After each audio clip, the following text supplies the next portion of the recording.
ఈ మధ్య కాలంలో సెలబ్రిటీస్ తినే ఫుడ్ కాగినా కాగినా అని చెప్తున్నారు కదా, అది సింపుల్ గా మనం ఆమ్లెట్ లా కాకుండా ఇప్పుడు రైస్ లోకి కలుపుకునే విధంగా సింపుల్ గా ఎలా చేయాలో చూసేద్దాం. టేస్ట్ అయితే చాలా బాగుంది. ఇలా చేసుకుంటే రైస్ లోకి మంచిగా కలుస్తుంది.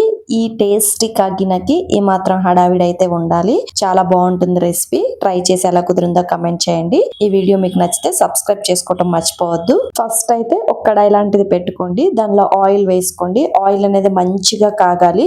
ఆ తర్వాత 5 లేదా 6 మీడియం సైజ్ ఆనియన్స్ ని ఇలా చిన్న ముక్కలుగా కట్ చేసుకొని అయితే వేసుకోండి. ఆనియన్స్ ని మరి మాడిపోకూడదు, అలా అని పచ్చిగా ఉండకూడదు. అంత మంచిగా ఫ్రై చేసుకోవాలి. ఆయిల్ కూడా కొంచెం ఎక్కువగానే పడుతుంది. సాల్ట్ వేసుకొని కుక్ చేసుకుంటే గనక మంచిగా మగ్గుతాయి ఆనియన్స్.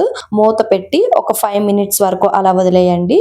ఈ టైంలోని మూత ఓపెన్ చేసి చూసుకుంటే ఆనియన్స్ ఇలా మగ్గితే సరిపోతాయి. ఆ తర్వాత దీనిలో 3 స్పూన్ల కారం అయితే యాడ్ చేసుకోండి. కారం మంచిగా ఆనియన్స్ పట్టాలి. అలాగే ఆయిల్ లో మంచిగా ఫ్రై అవ్వాలి. కారం ఆనియన్స్ కలిపి ఎంత మంచిగా ఫ్రై చేసుకుంటే ఈ కాగిన అంత టేస్టీగా కుదురుతుంది. చూసారా, ఆనియన్స్ అనేవి ఇలా ఫ్రై చేసుకోవాలి. అలాగని మాడిపోకూడదు. మంచిగా మెత్తగా మగ్గాలి ఆనియన్స్.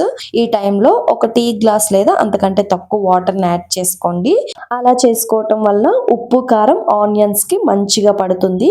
ఆ తర్వాత అయితే మీరు ఎన్ని ఎగ్స్ తీసుకుంటారో అన్ని ఎగ్స్ ని తీసుకుని ఇలా చిన్న బౌల్లో వేసుకొని ఒక్కొక్కటి ఇలా అయితే దించుకోండి. మొత్తం 5 ఎగ్స్ అయితే నేను తీసుకున్నాను.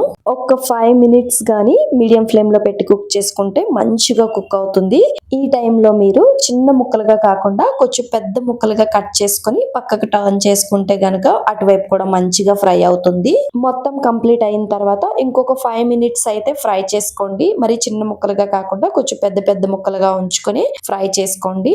మీరు ఈ విధంగా ఫ్రై చేసుకొని అయినా పక్కకి తీసుకోవచ్చు. లేదు అని అనుకుంటే దీనికి ఇంకొంచెం టేస్ట్ యాడ్ చేయాలంటే మీరు ఈ టైంలోనే కొంచెం పచ్చిమిర్చి, అలాగే కొంచెం కరివేపాకు, అలాగే కొంచెం కొత్తిమీర యాడ్ చేసుకొని మళ్ళీ ఫ్రై చేసుకుంటే ఇంకొక 2 మినిట్స్ మంచి స్మెల్ వస్తుంది ఫ్రై చేసుకుంటుంటే. దీంతో ఇంకొంచెం టేస్ట్ అయితే యాడ్ అవుతుంది.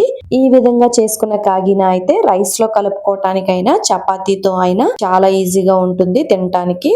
అలాగే చాలా టేస్టీగా కూడా ఉంటుంది. ఈ వీడియో మీకు నచ్చితే కనుక సబ్స్క్రైబ్ చేసుకోవటం అస్సలు మర్చిపోవద్దు. సోది లేకుండా సింపుల్ గా టేస్టీగా ఈ రెసిపీ మీకు షేర్ చేశాను. మీరు ట్రై చేసి ఎలా కుదిరిందో కమెంట్ బాక్స్ లో కమెంట్ చేయడం అయితే మర్చిపోవద్దు. అలాగే వీడియో నచ్చితే సబ్స్క్రైబ్ చేసుకోండి. ఒక్క లైక్ కూడా ఇవ్వండి. ఇలాంటివి ఇంకొన్ని రెసిపీస్ కావాలంటే కమెంట్ బాక్స్ లో అయితే కమెంట్ చేయడం మర్చిపోవద్దు. ఇంకొన్ని మంచి మంచి వీడియోస్ తో అయితే మళ్ళీ కలుద్దాం. ఇప్పటికైతే బాయ్.